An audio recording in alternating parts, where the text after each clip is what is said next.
TTP का बड़ा attack देखने को मिला। टीटीपी ने गैस पाइपलाइन को उड़ाया है। धमाके के बाद इलाके में अफरा तफरी का माहौल।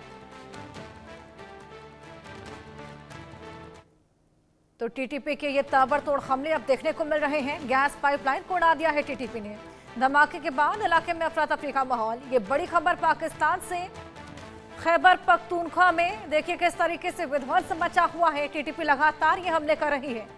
पाकिस्तान चौतरफा घिरा हुआ है क्योंकि टीटीपी बीएलए लगातार हमले कर रही है।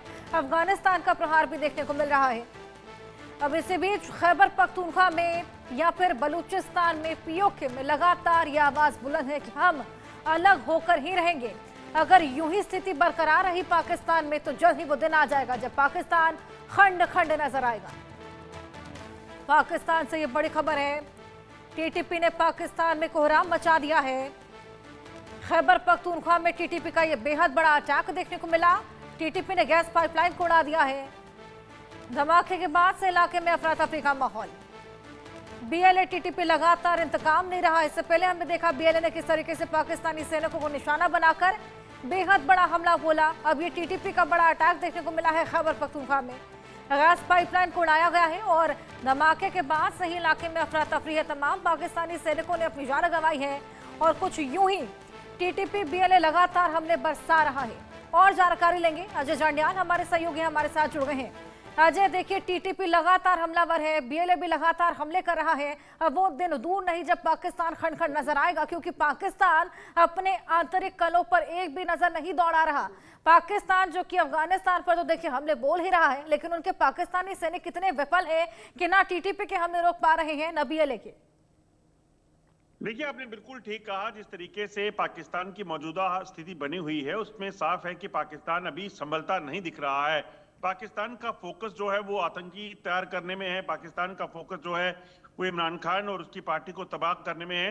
आम लोगों की बेहतरी और अपने इलाके की सुरक्षा का जो नजरिया है वो पाकिस्तान रखता ही नहीं। और आज ये पहला मौका नहीं है। अगर आप देखें इतिहास के पन्नों को अगर खंगाला जाए तो उसमें साफ दिखता है कि कैसे पाकिस्तान में किस तरीके के हालात बने हुए हैं। खैबर पख्तूनख्वा का वो इलाका जब पाकिस्तान की तरफ से लगातार जिस तरीके से कोशिशें की जाती थी वहां पर सुरक्षा व्यवस्था बेहतर करने की, वो नहीं की गई। उसी की वजह से आप देखें तो लगातार खैबर पख्तूनख्वा में टीटीपी मजबूत होती चली गई। ये वही टीटीपी है जिसका इस्तेमाल अफगानिस्तान में पाकिस्तान करता था अमेरिकन फोर्सेस के खिलाफ। मगर अब क्या हुआ कि टीटीपी हाथ से निकली और टीटीपी ने कहा कि वो अफगानिस्तान के साथ उनके रास्ता, क्योंकि वहां की जो तालिबान सरकार जब वहां पे आई उसके बाद से उन्होंने कहा कि हमें हमारे जो ट्राइबल हैं वो उनके साथ कंपैरेटिवली बेटर हैं, उनके साथ हमारे रिश्ते हैं, तो वो बॉर्डर जो है वो बंद ना किए जाए। मगर पाकिस्तान जबरन उसे बंद करने में लगा रहा। और उसके बाद इसी तरह से बलूचिस्तान की हालत है।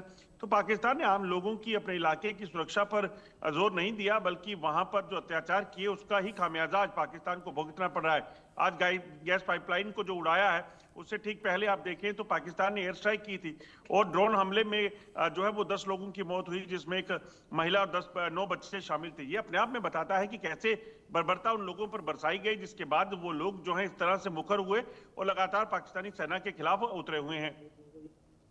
बिल्कुल, यहाँ पर ये अफरा तफरी भी इस वक्त इलाके में मची हुई है। जिस तरीके से पूरा धमाका देखा गया, गैस पाइपलाइन को यहाँ पर निशाना बनाया गया है। और क्या पाकिस्तानी सैनिकों की मौत भी इसमें देखी गई है अजय?